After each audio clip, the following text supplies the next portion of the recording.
নমস্কার, আপনারা শুনছেন মিস্ট্রি হাউস। আজ শুনবেন বিল প্রনজিনির লেখা পসিবিলিটিস গল্প অবলম্বনে সম্ভাবনা। বিল প্রনজিনির লেখা গল্প এর আগেও একবার শুনিয়েছি আপনাদের, সেটার লিঙ্ক আমি ডেসক্রিপশনে দিয়ে দেব। আমাদের সকলের জীবনেই এমন কিছু প্রতিবেশী আমরা পেয়ে থাকি যারা উকিঝুঁকি মারতে বা অন্যের হারের খবর জানতে খুবই আগ্রহী। আজকে তেমনই এক প্রতিবেশীর সাথে পরিচয় করাবো আপনাদের। তাদের পাশের বাড়িতে থাকে হাওয়ার্ড এবং সুজান। তবে কিছুদিন যাবৎ সুজানকে ওরা বাড়িতে দেখতে পাচ্ছে না। যেহেতু কোনো কিছুই ওদের নজর এড়ায় না, তাই ওরা ভেবে পাচ্ছে না সুজান হঠাৎ গেল কোথায়, মেয়েটার দেখা পাওয়া যাচ্ছে না কেন, তবে কি কিছু হয়েছে তার সাথে? সেই প্রশ্নের উত্তর দিতে চলুন নিয়ে যাই আপনাদের সম্ভাবনার জগতে। শুনতে থাকুন আজকের বিশেষ গল্প, বিল প্রনজিনির লেখা কাহিনী সম্ভাবনা।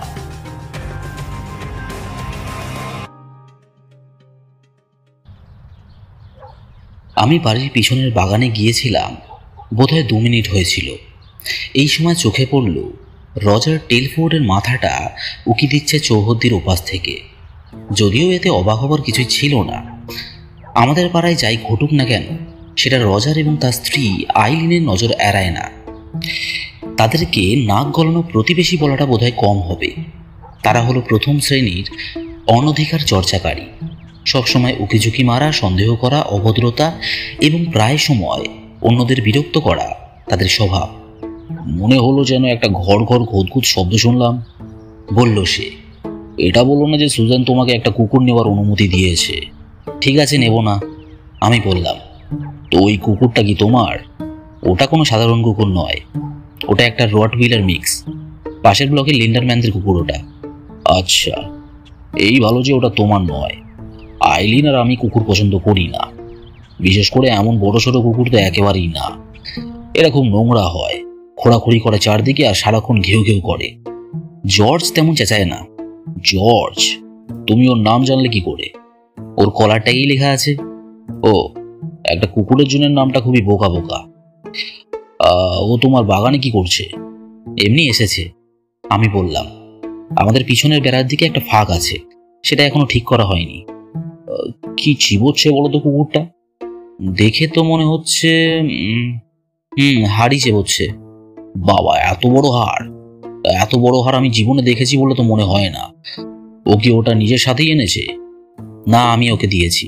তুমি দিয়েছো? তুমি এমন হাড় পেলে কোথায়? আমাদের ফ্রিজ থেকে।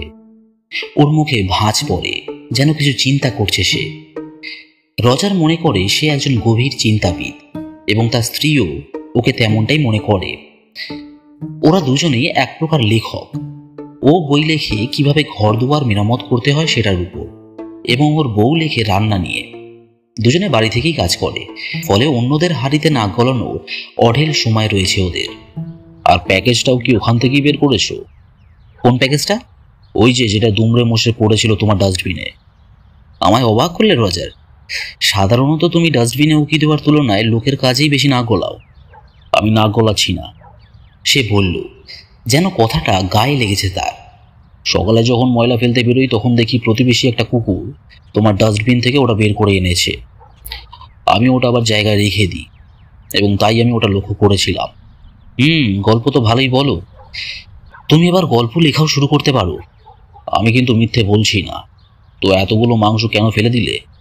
ওগুলো খারাপ হয়ে গিয়েছিল। কিভাবে? Freezer burn. সেটা আবার কি? এটা হয় যখন কোনো জিনিস ফ্রিজে বেশি সময় যাবত থাকে। তোমাদের বই লেখার সময় নিশ্চয়ই এই বিষয়টা নিয়ে তোমরা পড়েছো। হ্যাঁ, জানি। কিন্তু আমি যে প্যাকেজগুলো দেখেছিলাম সেগুলো খুব নরম অবস্থায় ছিল। তা তো হবেই। আমি ওগুলো ফ্রিজ থেকে বের করেছিলাম, আর গত রাতে ওগুলো ডাস্টবিনে ফেলেছি, শুধু হাড়গুলো বাদ দিয়ে। ওটা জর্জের জন্য রেখেছিলাম। রজার আবার মুখে ভাবুক ভাব ফুটিয়ে তোলে। তাকে উপেক্ষা করার জন্যে আমি আকাশের দিকে চাইলাম। সন্ধ্যেটা বেশ পরিষ্কার, তবে বাইরে বসে পড়াশোনা করার জন্যে গরমটা একটু বেশি। আমি দীর্ঘশ্বাস ছাড়ি। বসন্ত এসে পড়েছে এবং গাছের পাতার রঙও পরিবর্তন হতে শুরু করেছে। কাল রাতে তোমার বাড়ি থেকে এত শব্দ আসছিল কেন? দাবি করার ভঙ্গিতে বলল সে। ও কখনো নম্রভাবে কিছু জিজ্ঞেস করে না, ও শুধু দাবি করে। ফ্রিজ পরিষ্কার করলে তো এমন শব্দ হয় না। তাছাড়া তখন অনেক রাতও হয়েছিল, 11:30টার পর। যন্ত্রপাতি শব্দ মনে হচ্ছিল শুনে। হ্যাঁ, সেটাই ছিল। আমি বললাম, আমি বেসমেন্টে কিছু কাজ করছিলাম। কি কাজ? একটা প্রজেক্ট শেষ করছিলাম। কি ধরনের প্রজেক্ট? প্রাইভেট কিছু, গোপনীয়। বিড়বিড় করে রজার, কিছুটা যেন বিরক্ত। বেসমেন্টের দরজা তো বন্ধ রেখেছিলে। সত্যি বলতে গেলে কিছুদিন যাবৎ দেখছি তোমার বাড়ির সমস্ত জানলার পর্দাও বন্ধ থাকে। জানি তোমাদের কষ্ট হচ্ছে, এখন আর দূরবীন দিয়ে উকিঝুঁকি মারতে পারছো না। তোমার মনে হয় আমরা দূরবীন দিয়ে নজর রাখি তোমার উপর। আমি জানি তোমরা তাই করো, আমি তোমাদের করতে দেখেছি। ও নিজের মুখে একটা গড়গড় শব্দ করে, অনেকটা কুকুরটা যেমন করছিল তেমন। যন্ত্রপাতি নিয়ে কাজ করার জন্য অনেক রাত হয়ে গিয়েছিল তখন, বলল সে। এর ফলে আমার আর আইলিনের ঘুম আসছিল না। বোধহয় সুজানেরও অসুবিধা হচ্ছিল। আমার তাতে সন্দেহ আছে। আচ্ছা, কেন? সুজান বাড়িতে নেই। বাড়িতে নেই মানে? কি বলতে চাও? আমাদের কথাবার্তায় আমার মতো জর্জকেও দেখলাম বোর হতে। ও এখন ঘাসের উপর শুয়ে হাড়টাকে চিবোচ্ছে, কিন্তু এখন সে উঠে দাঁড়িয়ে হাড়ের টুকরোটা মুখে নিয়ে গা ঝাড়ল এবং চলে গেল বাড়ির পিছন দিকে। তো হাওয়ার্ড, আবার কথা বলল রজার। তো কি? সুজান গত রাতে বাড়ি ছিল না, কথাটার মানে কি? যেটা বললাম সেটাই। ও আজকেও বাড়িতে নেই। সেই কারণেই আজ কুকুরটা এখানে আসতে পেরেছে এবং এই জন্যই আমি ওকে হাড়ের টুকরোটা দিতে পেরেছি। সুজান কোথায়? কোথায় গেছে ও? দূরে কোথাও। দূরে? কখন? কোথায়? 2 দিন আগে একটা ট্রিপে গেছে। হতেই পারে না। আইলিন আর আমি রবিবার সারাদিন বাড়িতে ছিলাম। আমরা তো তোমাদের কাউকে সেদিন বাড়ি থেকে বেরোতে দেখিনি। কখনো কখনো এমনও ব্যাপার ঘটে যেটা তোমাদের চোখে পড়ে না রজার। আর যদি কিছু না মনে করো তাহলে আমি ভিতরে যাচ্ছি, কিছু কাজ বাকি আছে। ও পিছন থেকে কিছু একটা বলল আমায়, কিন্তু আমি ওকে পাত্তা না দিয়ে ভিতরে ঢুকে যাই। নিস্তব্ধতা এবং গোপনীয়তা পাওয়াটা খুবই বিরল এখানে, তাই সেটা যতটা পাই ততটাই উপভোগ করার চেষ্টা করি।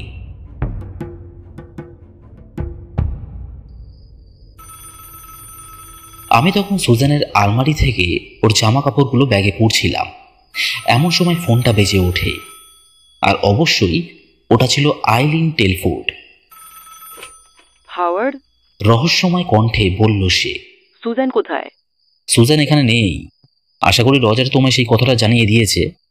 আসলে ওর থেকে কিছু জানার ছিল। কোথায় গেছে ও? একজনের সাথে দেখা করতে গেছে। কার সাথে? কোথায়? ওর বোনের সাথে। তার শরীর খারাপ। সুজানের শরীর খারাপ? আমি দীর্ঘশ্বাস ফেলি। সুজানের না, ওর বোনের। আমি তো জানতাম না সুজানের কোনো বোনও আছে বলে। সে তো আমাকে তার কথা কখনো বলেনি। ও নিজের বোনের বিষয়ে তেমন কথা বলে না, ওরা তেমন ক্লোজ নয়। তাহলে দেখা করতে কেন গেছে? আমি তো এক্ষুনি সেটা বললাম। ওর বোনের শরীর খারাপ, দায়িত্ব বলেও কিছু আছে জীবনে। কবে ফিরবে ও? সেটা জানি না, সময় লাগতে পারে, অনেকটা সময়। কিছুক্ষণ কোনো উত্তর এলো না। বোধহয় ও কিছু ভাবছে। তারপর ও প্রশ্ন করল, ওর বোন কোথায় থাকে? ডেলিউথ, মিনেসোটাতে। ওর বোনের নাম কি আর তার ফোন নাম্বার? আমি সেটা তোমায় বলতে পারবো না। কি? কেন পারবে না? সুজান এখন বিরক্ত হতে চায় না, তার বোনও না। তাকে ফোন করলে সেটা বিরক্ত করাই হবে। আবার নিস্তব্ধতা।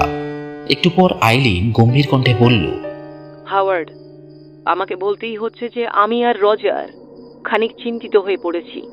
সুজানের বোনকে নিয়ে? সুজানকে নিয়ে। সুজানকে নিয়ে চিন্তা করার কি আছে? আসলে কিছুদিন যাবৎ তোমার বাড়িতে অদ্ভুত কিছু ব্যাপার ঘটছে, সেই জন্যে। তাই বুঝি? তুমি অদ্ভুত বলতে কি বোঝাতে চাইছো? তুমি জানো আমি কি বলতে চাইছি। এর জন্য তুমি আমাদের দোষ দিতে পারবে না। ও তাই বললাম আমি, আর ফোনটা কেটে দিলাম ওর মুখের উপর। যখন আমি আরেকটা বক্স হাতে সামনের দরজা দিয়ে বেরিয়ে আসি, দেখি সিঁড়ির নিচে রজার দাঁড়িয়ে। আসলে সে নিজের দুটো পা কোনাকুনিভাবে রেখে দাঁড়িয়েছিল, যেন বাথরুম পেয়েছে খুব জোরে। এরকম করতে ওকে আগেও আমি দেখেছি। ও যখন ওর হলুদ রঙের সোয়েটস্যুটটা পরে এরকম করে, তার মানে ও প্রাতঃভ্রমণে বের হচ্ছে। এইসব কি হাওয়ার্ড? প্রশ্ন করে সে, ইঙ্গিত করে ড্রাইভওয়েতে রাখা আমার গাড়িটার দিকে। গাড়ির পিছনের সিট এবং ট্রাঙ্কটা যথারীতি বাক্স এবং ব্যাগে ভর্তি। তুমি নিশ্চয়ই ঘর বদল করছো না, তাই না? হ্যাঁ, আর আড়ি পাতার সুবর্ণ সুযোগটা তোমাদের হাত থেকে ছিনিয়ে নেব? না ভাই, সেই সৌভাগ্য আমার নেই। এই বাক্স আর ব্যাগগুলোতে কি আছে? তোমার কি মনে হয় কি থাকতে পারে? দেখে তো জামা কাপড় আছে মনে হচ্ছে। ভালো আন্দাজ করেছো। ঠিক সেটাই আছে ওতে। এসবের সাথে কি করার পরিকল্পনা তোমার? পুরনো জিনিসের সাথে যেটা করে থাকি সেটাই। এটা গুডউইলের কাছে নিয়ে যাব। পুরনো জিনিস? তোমার কাছে তো অনেক জিনিস আছে দেখছি। হ্যাঁ, অনেকটাই রয়েছে। আমি বাক্সটা সামনের সিটে রাখলাম। রজার এখনো উকিঝুঁকি দিচ্ছে। সব তোমারই জিনিস তো? সে জিজ্ঞেস করে। না, এগুলো সুজেনের। ওর কপালে ভাঁজ পড়ে। কেন? কি কেন? তুমি সুজেনের হয়ে জিনিসগুলো ফেলে দিচ্ছ কেন? ওর এসবের দরকার নেই তাই? সেটার মানে কি? এর মানে হলো ওর এসবের আর দরকার নেই। কেন নেই? ও যখন বাড়ি আসবে তখন ওকে জিজ্ঞেস করে নিও। আমি তোমায় জিজ্ঞেস করছি। ওয়েল, আমি তার উত্তর দেব না। এসব জানার কোনো প্রয়োজন নেই তোমার। বিকেলের দিকে রজার আবার দর্শন দিল আমার বাড়ি আসার একটু পরেই। কিছু কেনাকাটি করার জন্যে আমি কাজ থেকে তাড়াতাড়ি ছুটি নিয়েছি এবং গ্যারেজের দরজা খোলা রেখে গাড়ি থেকে জিনিসগুলো নামাচ্ছিলাম। হঠাৎ ওকে দেখতে পেলাম, যেন ভূতের মতো উদয় হয়েছে। তোমার সাথে এগুলো কি? বলল সে। ওটা কি রং? বাহ, তোমার পর্যবেক্ষণ ক্ষমতা তো দারুণ। তুমি কি ওখানে লেখা হোয়াইট লেটেক্স পেইন্ট শব্দটা দেখে এত কিছু বুঝে ফেললে? তুমি রং দিয়ে কি করবে? যখন জানতেই চাও তাহলে বলি। ওটা ওয়ার্কশপে লাগবে। সেটাকে গতবার দেখে তো মনে হয়নি রং করতে হবে বলে। এখন করতে হবে। দেওয়ালে কিছু দাগ লেগে রয়েছে। দাগ? দাগ, ছোপ, আঁচড়, এই শব্দগুলো নিশ্চয়ই শুনেছ। ওর চোখ কুঁচকে যায়। কি ধরনের দাগ? কি ধরনের দাগ বলে মনে হয় তোমার? ওটা একটা ওয়ার্কশপ। তুমি বলো। কাঠের উপর সিলেনার, বার্নিশ, এইসবের দাগ লেগে আছে, যার ফলে কাঠ নিয়ে কাজ করতে একটু সমস্যা হচ্ছে। দাগ লেগেছে কথাটা ও এমনভাবে বলল যেন সেটা খুবই নোংরা একটা শব্দ। আমি বাকি জিনিসগুলো নামালাম ট্রাঙ্ক থেকে এবং বন্ধ করে দিলাম সেটা। ওটা কি? রজার জানতে চায়। ওয়েল, এটাকে দেখে বোলিং ব্যাগের মতো লাগছে। বোলিং ব্যাগের মতোই আকৃতি, ফলে এটা হয়তো একটা বোলিং ব্যাগ। তুমি তো বোলিং করো না, সেটা তুমি জানলে কি করে? তোমার কাছে কোনো বোলিং বল নেই। আমি তোমার কাছে বোলিংয়ের কোনো জিনিসও দেখিনি। সুজানের সাথে দেখা হওয়ার আগে আমি বোলিং করতাম। ও মনে করে এটা খুবই বোকা বোকা একটা খেলা। আমিও তাই মনে করি। তোমার বল আর জুতো কোথায়? সেগুলো কেনা হয়নি এখনো। তাহলে ব্যাগটা কি করতে এনেছো? এটা পছন্দ হয়েছে আমার। দেখে তো সাদা মাটা লাগছে। তুমি আবার বোলিং খেলা শুরু করলে কেন? এক্সারসাইজের জন্যে। বিষয়টা সুজানের কাছে বোকা বোকা লাগা সত্ত্বেও এসব বিষয়ে কিছু বলার অধিকার ওর নেই। কেন নেই? কারণ ওর অধিকার নেই, তাই। আমি বললাম।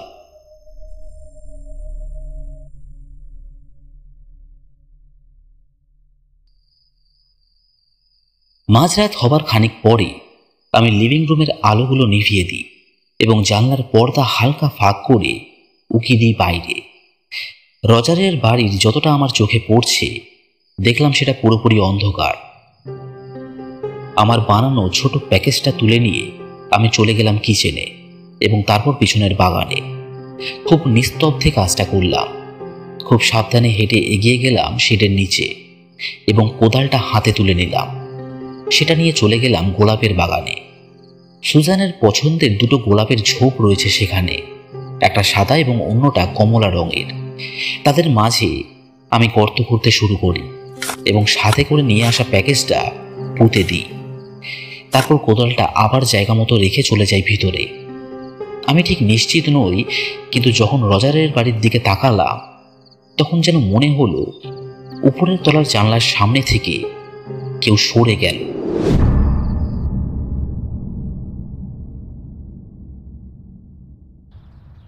পরদিন আশ্চর্যজনকভাবে সন্ধে 6টা পর্যন্ত টেলফোর্ড পরিবারের কেউই আমার মাথা খেতে আসেনি।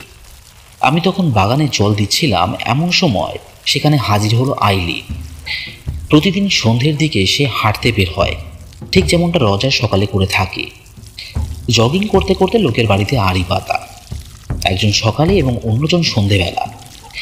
দুজনে যেন খুব প্রশিক্ষণ নিয়ে এই কাজটা করে। এলাকার বিভিন্ন স্থানে ঘুরে ঘুরে শুধু চোখ রাখে কে কি করছে। সে নিজের ছোট ছোট পায়ে এগিয়ে এলো সামনে এবং সাইড ওয়াকের কাছে এসে থামল, আমার থেকে কয়েক ফুট দূরে।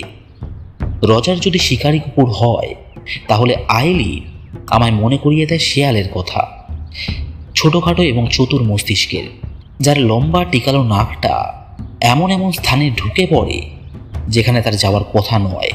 তো হাওয়ার্ড, আশা করি সুজানের থেকে কোনো খবর এখনো তুমি পাওনি, বলল সে।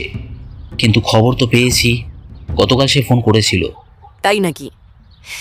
তা ওর বোনের শরীর কেমন আছে? ধীরে ধীরে ভালোর দিকেই যাচ্ছে। তাহলেও খুব তাড়াতাড়ি ফিরে আসবে।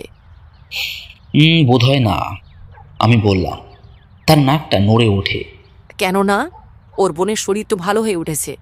তাও ওখানেই হয়তো থাকবে আরো কিছুদিন। কতদিন? আমি জানি না, বেশ কিছুদিন থাকবে আরো। তুমি কি বলতে চাও? ও আর কখনোই ফিরবে না? আমি সেটা বলিনি আইলি। কিছুদিন মানে সারা জীবন নয়। সে হঠাৎ ওখানে থাকতে যাবে কেন? ওখানে ওর ভালো লেগেছে, হয়তো এখানে আমার সাথে থাকার চেয়েও বেশি ভালো। তুমি কি বলতে চাও ও তোমায় ছেড়ে চলে গেছে? আমি তোমায় কিছুই বলতে চাই না। আবার নাক ছিটকায় ও।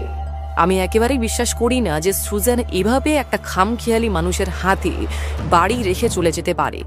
এরমটা ও কখনোই করবে না। আমি তো বলিনি এটা হঠাৎ করে করেছে। তাও আমি বিশ্বাস করছি না। হয়তো তুমি ওকে যতটা চিনতে বলে ভাবতে ততটা জানতে না। সেই সাথে তোমাকেও না। বিড়বিড় করতে করতে সে চলতে শুরু করে।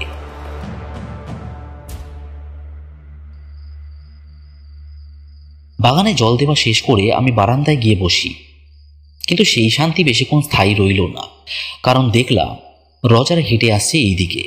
কি বেনেট, কাল রাতে অনেকক্ষণ জেগেছিলে বুঝি? যেন খুব গুরুত্বপূর্ণ কিছু কথা বলছে সে। তাহলে হাওয়ার্ড বাদ দিয়ে এখন বেনেট বলে ডাকবে বুঝি? অনেক রাত হয়েছিল তখন, মাঝরাতের পর। যদি আমি তখন জেগে থাকি তার মানে তুমি আর আইলিনও জেগেছিলে। দুজন রাত জাগা পাখি। হ্যাঁ, কি করছিলে তখন? অত রাতে গোলাপের বাগানে খোঁড়াখুড়ি করছিলে কেন?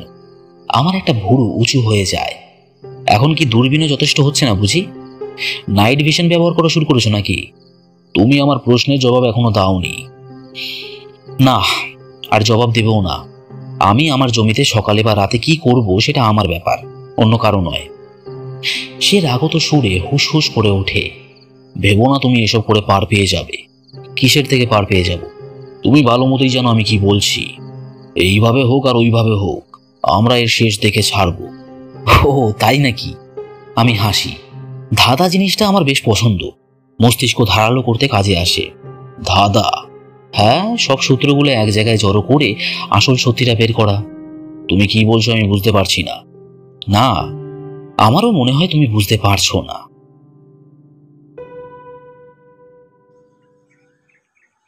পরদিন সকালে গ্যারেজটা খুলি এবং গুডউইলের কাছে নিয়ে যাওয়ার জন্যে আরও বক্স ভরতে শুরু করি গাড়িতে। এই সময় সেখানে এসে ঢোকে আইলিন। আরও জিনিসপত্র নিয়ে যাচ্ছ বুঝি? সে জিজ্ঞেস করে। একদম ঠিক ধরেছ আইলিন, আমি বললাম। গুডউইলের কাছে আরও জিনিস নিয়ে যাচ্ছি। এইসব জিনিসপত্র নিশ্চয়ই সুজেনের। সে তোমার যা ভাবার ভাবো। তো তুমি ওর সমস্ত জিনিসপত্র সরিয়ে ফেলছো, যেহেতু সে আর বাড়ি ফিরবে না। আমি একবারও বলিনি সে বাড়ি ফিরবে না। আমার বিশ্বাস সে ডেলুতে যায়নি। আমি এটাও বাজি দেখে বলতে পারি ওর কোনো বোনও নেই। তুমি এই বাজি হেরে যাবে। ওর বোন ছিল এবং এখনো আছে। তুমি সেটা বলতে চাইলে সেটাই। আর তুমি কি বলতে চাও আইলিন? সে আমার দিকে আঙুল উঁচিয়ে বলে। আমি বলছি সে কখনো বাড়ি ছেড়ে যায়নি, আর আমি এটাই বলছি যে তুমি ওর সাথে কিছু করেছো। ও, কি করেছি? খুব খারাপ কিছু, আর সেটার থেকে তুমি পার পাবে না। গতকাল রাতে রজারও ঠিক এই একই কথাই বলেছিল আমায়।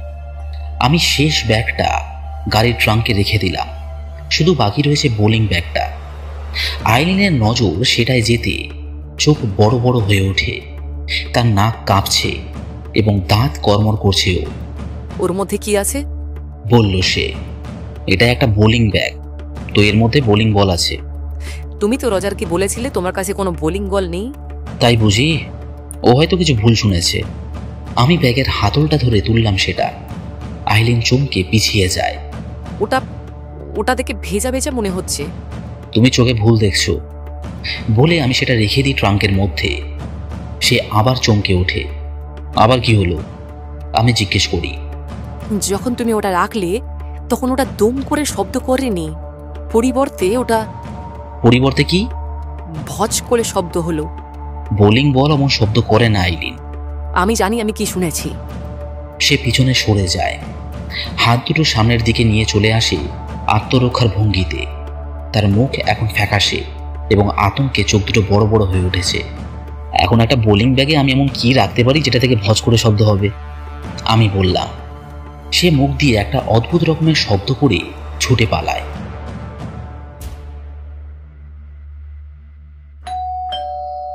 সেদিন সন্ধেবেলা 7টার দিকে ডোরবেলটা বেজে ওঠে। দরজা খুলতে দেখি সেখানে স্যুট গায়ে চড়ানো দুজন লোক দাঁড়িয়ে। একজনের গায়ের রং চাপা এবং অন্যজন ফর্সা। চাপা রঙের মানুষটা বলল, মিস্টার হাওয়ার্ড বেনেট। হ্যাঁ, কি সাহায্য করতে পারি আপনাদের? আমরা থানা থেকে আসছি। তারা যে যার ব্যাজ দেখায়। আমার নাম পিলোস্কি আর ইনি হলেন ডিটেকটিভ জেনকিন্স। আমরা আপনার সাথে কিছু কথা বলতে চাই। হ্যাঁ অবশ্যই, আমি বললাম, যদিও আমি কারণটা ঠিক জানি না। আমরা ভিতরে আসলে অসুবিধা নেই তো? আমি ওনাদের লিভিং রুমে নিয়ে আসলাম। জেনকিন্স সরাসরি কাজের কথায় চলে গেল। আমাদের কাছে রিপোর্ট এসেছে আপনার এবং আপনার স্ত্রীর মধ্যে সন্দেহজনক কিছু ঘটেছে। হ্যাঁ? ও, এবার বুঝলাম। রজার। আমার জানা উচিত ছিল ওরা ফোন করতে পারে। আমি বললাম। কেন? পিলোস্কি প্রশ্ন করে। নরক থেকে উঠে আসা প্রতিবেশীদের একটা খাঁটি উদাহরণ হলো এই দুজন। সবসময় উকিঝুঁকি মারবে, নাক গলাবে। সুজান জবে থেকে গিয়েছে ওদের যেন আর সহ্য হচ্ছে না। আপনার স্ত্রী কোথায় গিয়েছে মিস্টার বেনেট? পিলোস্কি প্রশ্ন করে। সে ডেলুতে নিজের বোনের সাথে দেখা করতে গিয়েছে। আমি সেটা বহুবার আমার প্রতিবেশীদের জানিয়েছি। উনি কি ফিরে আসবেন? অবশ্যই, তার বোনের শরীর ঠিক হলেই সে আসবে। মিসেস টেলফোর্ড বলেছেন আপনি নাকি ওনাকে বলেছেন আপনার স্ত্রী আপনাকে ছেড়ে চলে গেছে। উনি আমার কথার ভুল বুঝেছেন, যেমনটা বরাবরই ওরা করে থাকে। দয়া করে সেটা আপনি আপনার দৃষ্টিভঙ্গি দিয়ে আমাদের বলতে পারবেন? আমি সবকিছু ওদের খুলে বললাম এবং জেনকিন্স নোট লিখে নিল। তারপর পিলোস্কি বলল, আপনি সেই ভেজা এবং স্যাঁতস্যাঁতে বোলিং ব্যাগটার কথা কিন্তু বলেননি। ও, সেটা আইলিন একটু বেশি কল্পনাপ্রবণ মহিলা। সে লেখালেখি করে, বুঝতেই পারছেন। আর ওটার ভিতরে একটা পুরনো বল ছাড়া আর কিছু ছিল না। সে সেটাই শুনেছে যেটা সে শুনতে চেয়েছিল। সেই ব্যাগ আর বলটা এখন কোথায়? আমি সেটা বাকি জিনিসের সাথে গুডউইলের কাছে নিয়ে গিয়েছিলাম। আমি মিথ্যে বললাম। সত্যিটা হলো আমি সেটা অফিস থেকে ফেরার পথে, যখন রাস্তায় কেউ ছিল না, তখন ফেলে দিয়ে আসি। তারা দুজনে মাথা নাড়ায় এবং জেনকিন্স আবার কিছু লিখে নেয়। তো বুঝতেই পারছেন, আমি বললাম, সবটাই ছিল একটা ভুল বোঝাবুঝি। তাই তো দেখা যাচ্ছে। পিলোস্কি বলল, আপনার বাড়িটা একটু ঘুরে দেখলে অসুবিধা নেই তো? জেনকিন্স প্রশ্ন করে। যেহেতু আমাদের কাছে কোনো ওয়ারেন্ট নেই, তাই আপনার না বলার অধিকার আছে। কিন্তু অবশ্যই সে এটাও বুঝিয়ে দেয় যে দরকার পড়লে সেটাও আনতে পারে সে। না, কোনো অসুবিধা নেই, আমি বললাম। স্বেচ্ছায় দেখতে পারেন, আমার লুকানোর কিছুই নেই। আমি ওনাদের পুরো বাড়িটা ঘুরিয়ে দেখাই। ওরা দুজনেই ছিল ভদ্র এবং নম্র, কিন্তু তারা সবকিছু বেশ খুঁটিয়ে খুঁটিয়ে পর্যবেক্ষণ করে। আমার বেসমেন্ট এবং ওয়ার্কশপটা দেখায় তাদের বেশি আগ্রহ ছিল। যন্ত্রপাতিগুলো এবং ফ্রিজটার ভিতরে কি আছে সব দেখলো ওরা। আর অবশ্যই সন্দেহজনক কিছুই খুঁজে পেল না। সেখানে খুঁজে পাওয়ার মতো কিছুই ছিল না। বেসমেন্টের পর আমি ওদের বাইরে নিয়ে আসি এবং বাগানে সেদিন যে অদ্ভুত দেখতে পাখির মূর্তিটা আমি পুঁতে দিয়েছিলাম সেটা দেখাই। খামখেয়ালিভাবে আমি এই কাজটা করেছিলাম। আমি বললাম, আসলে জিনিসটা আমার ঠিক পছন্দ ছিল না, আর সুজানও বলেছিল এটা ফেলে দিতে। গর্ত করে পুঁতে ফেলার কারণ? পিলোস্কি প্রশ্ন করে। এটা তো ডাস্টবিনেও ফেলে দিতে পারতে। আমি জবাব দিলাম, দেখুন, সত্যি বলতে গেলে আমি নিজের দিকটা ভেবেই কাজটা করি। আমি ভাবি যে বাই চান্স যদি সুজেন এসে দেখে জিনিসটা নেই আর রেগে যায়, তখন তাহলে মাটি করে সেটা জায়গা মতো রেখে দিলে চাপ হবে না। বলবো অন্য কোথাও রেখে দিয়েছিলাম ভুলবশত। একটা দীর্ঘশ্বাস ছাড়ি আমি। এখন যখন আবার এটা খুঁড়ে বের করেছি, তখন ভাবছি এটাকে আবার আগের জায়গায় রেখে দিই। বুদ্ধিটা পুরো বোকা বোকা ছিল। তারা যাবার আগে জেনকিন্স আমার নাম, ঠিকানা এবং সুজানের বোনের ফোন নাম্বারটা দিতে বলে। আমি ওদের সব দিয়ে বলি, দয়া করে খুব দরকার না হলে ওকে ফোন করবেন না। আশা করি বুঝতেই পারছেন। চিন্তা নেই, এগুলো আমাদের রিপোর্টে লেখার জন্য প্রয়োজন আসবে। তাহলে মানছেন তো এসব কিছু শুধুমাত্র একটা ভুল বোঝাবুঝির ফল? আমি জিজ্ঞেস করলাম। সেই সাথে একজন সৎ নাগরিকের সময় নষ্ট করাও হলো, বলল পিলোভস্কি। আশা করি এসবের পর টেলফোর্ডরা সন্তুষ্ট হবে। আমি বললাম, যদি আমরা হয়ে থাকি তাহলে ওদেরও হতে হবে।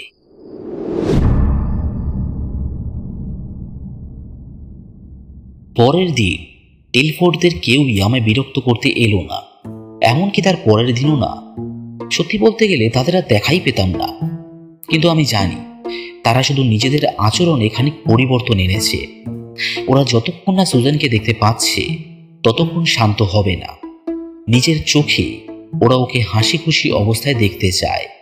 তাই পরদিন সকালে আমি শীষ দিতে দিতে গাড়ি চালিয়ে বেরিয়ে পড়ি। 3টের ফ্লাইটটা ডেলিউড থেকে সঠিক সময়ে এসে পৌঁছালো। সুজানা আমার জন্যই অপেক্ষা করছিল। আমি যদিও দেরি করিনি, তাও তাকে দেখে বিরক্ত বলেই মনে হলো। তুমি ফিরেছো দেখে বেশ ভালো লাগছে। এয়ারপোর্ট থেকে বেরোনোর সময় আমি বললাম, ঘোড়ার মাথা। জবাব দিল ও। এটাও সবসময় বলে থাকে, যেটা আমার ভারী বিরক্তিকর মনে হয়। তুমি নিশ্চয়ই চাইছিলে আমি আরও কিছুদিন বাইরে থাকি। এটা সত্যি নয়, আমি প্রতিবাদ করি।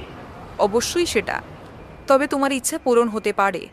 যদি আমার বোনের শরীর তাড়াতাড়ি ঠিক না হয় তাহলে আবার হয়তো যেতে হতে পারে আমায়। শুনে খারাপ লাগলো। ঘোড়ার মাথা লাগলো। বাড়িতে একা একা থাকতে তোমার বেশ ভালোই লাগে আমি জানি। নিজের কাজ থেকে ছুটি পেয়ে যাও সুন্দরভাবে। আমি নিজের কাজ কখনোই উপেক্ষা করি না। আমি যখন বাড়ি থাকি না তখনও আমি নিশ্চিত যা যা আমি তোমায় করতে বলেছিলাম সব ফেলে রেখেছো। কিন্তু আমি তো করেছি। তুমি সেলাইয়ের জন্য নতুন টেবিলটা বানিয়েছো একদিনের মধ্যে। তুমি আমার সমস্ত পুরনো জিনিস গুডউইলের কাছে দিয়ে এসেছো। একদম, সেই সাথে বেসমেন্টের কিছু জিনিসও। তুমি তোমার জঘন্য দেখতে ওয়ার্কশপটা রং করেছো পুরোটা ভালো করে। তুমি প্যান্ট্রি আর ফ্রিজটা পরিষ্কার করে রেখেছো। হ্যাঁ, সেটা পরিষ্কার করতে গিয়ে পচে যাওয়া তরমুজও পেয়েছিলাম। সেই কবে থেকে এনেছিলাম ওটা, আর ভুলেই গিয়েছিলাম। পচে গিয়েছিল? হ্যাঁ, জল বেরোচ্ছিল জায়গায় জায়গায়। আর তুমি আরাম করা ছাড়া আর কি করলে? ও, আমি টেলফোর্ডদের সাথে মজা করছিলাম। মজা? ওই নাক গলানো লোকগুলোর সাথে? আমরা একটা খেলা খেলছিলাম। কিরকম খেলা? আসলে এটা ওদের মাথা দিয়ে আসে, আমি নিজে কিছু ভাবিনি। তবে খেলার নিয়মটা আমি দ্রুত বুঝে ফেলি এবং নিজে থেকেও কিছু নিয়ম বানাই। আচ্ছা, তো কে জিতলো? আমি। বাহ, বেশ বেশ। বলে সে কথাটার ওখানেই সমাপ্তি ঘটায়। আমার ছোটখাটো প্রাপ্তিতে ওর কখনোই কোনো আগ্রহ ছিল না। আমরা যখন বাড়ি আসি তখন মাথায় রাখি যেন গাড়িটা খোলা জায়গায় দাঁড় করাই এবং সুজান বেরোলে যেন সেটা ভালো করে দেখা যায়। টেলফোর্ডরা তাদের আঙিনায় বসেছিল এবং সুজানকে দেখতে পেয়ে লাফিয়ে ওঠে। আমি বেশ হাসি খুশি মুখ নিয়ে হাত নাড়াই ওদের দিকে, কিন্তু ওরা কিছু না বলেই দ্রুত ঢুকে যায় ভিতরে। সন্ধ্যের বাসন মাজা শেষে আমি গিয়ে বসি বারান্দায় সূর্যোদয় দেখার জন্যে। বাইরেটা ছিল খানিক উষ্ণ আর গোধূলির আলো আমার বেশ পছন্দের, নিস্তব্ধ এবং শান্তিপূর্ণ। যখন চিন্তা করার সময় থাকে আমার কাছে, দেখলাম টেলফোর্ডদের বাড়ির আলো জ্বলছে, কিন্তু সেখানে রজার আর আইলিন কারো কোনো চিহ্ন নেই। জীবনেই প্রথমবার ওদের বাড়ির সমস্ত জানলার পর্দা ফেলা আছে দেখলাম। ওদের কেউই আর উকিঝুঁকি দিচ্ছে না। এতদিনের উৎপাতের পর অবশেষে এই শান্তি এবং গোপনীয়তা আমার ভারী ভালো লাগলো। একটু পর দরজা খোলার শব্দ হলো এবং দেখলাম সুজানা এসে বসেছে আমার পাশে। কি হলো, হাসছো কেন? সে প্রশ্ন করে। হাসি বুঝি? বুঝতে পারিনি। কি ভাবছো তুমি? ও সাধারণ কিছু কিছু সম্ভাবনা। তোমার কথা আমি বুঝতেই পারি না হাওয়ার্ড। মাঝে মাঝে ভাবি কি করতে যে তোমায় বিয়ে করেছিলাম। কিছু বলার আগেই দেখলাম জর্জ, মানে পাশের পাড়ার কুকুরটা, এসে ঢুকেছে সেখানে। সুজান মুখ দিয়ে একটা অস্ফুট আর্তনাদ করে ওঠে। হাওয়ার্ড! ভয় নেই, ও কিছু করবে না। কিছু করবে না? এটা এখানে এলো কি করে? পিছনের দিকে বেড়ায় একটা ফাঁক রয়েছে। ফাঁক রয়েছে? তুমি এখনো ঠিক করোনি কেন ওটা? তোমার কি মাথা খারাপ নাকি? এরকম একটা কুকুর এখানে ঘুরঘুর করলে অনেক সমস্যা হবে। ওকে এক্ষুনি তাড়াও, এক্ষুনি। আমি উঠে দাঁড়াই এবং নেমে আসি বাগানে। জর্জ তখন লেজ নাড়ছে। সে এগিয়ে এসে আমার হাত চাটে। আর বেড়াটা ঠিক না করে ভিতরে আসবে না, বুঝলে? ঠিক আছে বাবা, এত চেঁচামেচি করার দরকার নেই, ঘোড়ার মাথা, বলল সে এবং ঢুকে গেল ভিতরে। দরাম করে দরজাটা বন্ধ করে দিল। এদিকে আয় জর্জ, আমি বললাম, এবং কুকুরটাকে নিয়ে চললাম পিছন দিকে। সে যেতে চাইছিল না, শুধু তার বড় বড় চোখ নিয়ে তাকাচ্ছিল আমার দিকে এবং জিভ বার করছিল। আমি ঝুঁকে ওর মাথায় হাত বোলাই। আজ তোকে দেওয়ার মতো কিছু নেই রে, আমি বললাম ওকে, তবে পরে হয়তো থাকতেও পারে, কে জানে, তাই না? জীবনটা সম্ভাবনায় পরিপূর্ণ। তারপর আমি ওকে ভাগিয়ে দিয়ে নিয়ে আসি আমার যন্ত্রপাতি। বেড়াটা এবার মেরামত করতে হবে। শুনছিলেন বিল প্রঞ্জিনির কাহিনী সম্ভাবনা। কেমন লাগলো গল্পটা? একসময় আমিও ভাবতে শুরু করেছিলাম হাওয়ার্ড হয়তো সুজানকে খুন করে দেহটা উধাও করে দিয়েছে, কিন্তু শেষে গিয়ে এমন ধাক্কা লাগবে জানতাম না। ঠিক ওই প্রতিবেশী মানুষগুলোর মতোই আমরাও শেষে গিয়ে বোকা বনে গেলাম। তবে এরকম প্রতিবেশীদের জব্দ করার এটাই হয়তো একমাত্র রাস্তা ছিল। যাই হোক, শীঘ্রই ফিরে আসছি নতুন আরও একটি গল্প নিয়ে। সকলে ভালো থাকবেন, সুস্থ থাকবেন।